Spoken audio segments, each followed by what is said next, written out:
Right, ఇక LB స్టేడియంలో జరుగుతున్న క్రిస్మస్ వేడుకలో తెలంగాణ సీఎం రేవంత్ రెడ్డి మాట్లాడుతున్నారు. ఇప్పుడు లైవ్ చూద్దాం.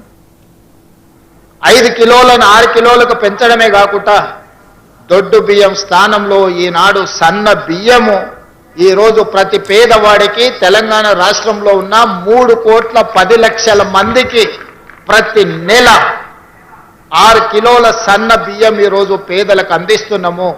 ఈ సన్న బియ్యము వాళ్ళ సంటి పిల్లలకు తల్లిదండ్రులు సంతోషంగా ఈ రోజు బుక్కెడు బువ్వ తినిపించగలుగుతున్నారు అని అంటే ఇది పేదల ప్రభుత్వం కాబట్టి పేదలను తమ కుటుంబ సభ్యులుగా భావించి ఈ రోజు సన్న బియ్య కార్యక్రమాన్ని మనం తీసుకొచ్చినాం.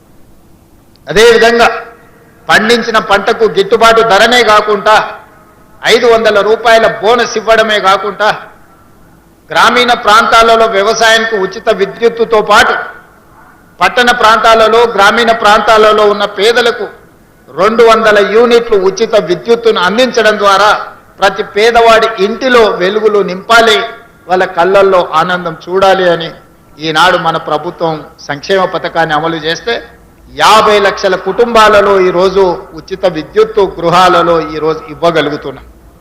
500 రూపాయలకే సిలిండర్ 50 లక్షల కుటుంబాలకు ఈరోజు మనం అందిస్తున్నాం. వ్యవసాయం చేసుకున్న పేద రైతులకు 25,35,000 కుటుంబాలకు 21,000 కోట్ల రూపాయల రైతు రుణమాఫీ అమలు జరిగింది. రైతు భరోసా పథకం 9 రోజుల్లోనే 9,000 కోట్లు మన ప్రభుత్వం వచ్చినాక దాదాపుగా మనము 27,000 కోట్ల రూపాయలు ఈ పథకం ద్వారా అందించడం జరిగింది. మొత్తానికి వ్యవసాయానికి ఈ 2 సంవత్సరాలలో 1,04,000 కోట్ల రూపాయలు ఈరోజు రైతుల సంక్షేమం కోసం వ్యవసాయం దండగా అనుకునే కాడి నుంచి వ్యవసాయం అంటే పండుగ, రైతును రాజును చెయ్యాలని ఈరోజు వ్యవసాయం మీద ప్రత్యేకమైన దృష్టి పెట్టినాం. ఇవన్నీ ఒక ఎత్తైతే ఈనాడు ఒక అంశాన్ని మనం ప్రస్తావించుకోవాలి. వేదిక మీద చాలా మంది పెద్దలు ఉన్నారు, ఎడ్యుకేషనల్ ఇన్స్టిట్యూట్స్ నడిపేవాళ్ళు. మొట్టమొదటి ప్రధానమంత్రి పండిత్ జవహర్లాల్ నెహ్రూ గారు ఈ దేశంలో ఉన్న నిరక్షరాస్యతను పారద్రోలడానికి సమాజంలో మనం ఎదగాలంటే విద్య చాలా ముఖ్యం, ఆకలి తీర్చాలి అనంటే ఇరిగేషన్ చాలా ముఖ్యం. అందుకే ఆనాడు పండిత్ జవహర్లాల్ నెహ్రూ గారు education and irrigation is my policy అని ఆనాడు ఎడ్యుకేషన్ ఇరిగేషన్ని ప్రాధాన్యత క్రమంలో తీసుకున్నాడు. ఇదే కాకుండా ఆనాడు మనిషి యొక్క జీవన ప్రమాణం పండిత్ జవహర్లాల్ నెహ్రూ గారు ప్రధానమంత్రిగా చేపట్టినప్పుడు 32 సంవత్సరాలు. ఒక మనిషి యొక్క జీవన ప్రమాణము దేశ స్వతంత్రం వచ్చినప్పుడు 32 సంవత్సరాలు మాత్రమే. ఇది చాలా ఆశ్చర్యకరమైన సమాచారం.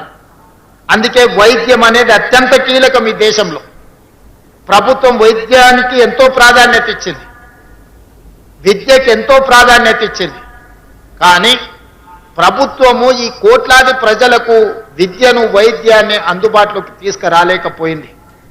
ప్రభుత్వంతో పోటీపడి క్రిస్టియన్ మిషనరీసు ఒక వార్ లాగా ఒక యుద్ధం చేస్తే ఎంత గొప్పగా యుద్ధంలో గెలవడానికి ప్రయత్నం చేస్తామో క్రిస్టియన్ మిషనరీసు ఎడ్యుకేషన్ అండ్ హెల్త్ని ప్రాధాన్యత తీసుకొని విద్యను వైద్యాన్ని ప్రభుత్వంతో సమానంగా ఈ దేశంలో పేదలకు అందించారు. కాబట్టే ఈ దేశంలో నిరక్షరాస్యతను నిర్మూలించి ప్రపంచానికే మేధస్సును అందించే సైంటిస్టులను ఇంజనీర్లను ఈరోజు మనము ఉత్పత్తి చేయగలుగుతున్నాము.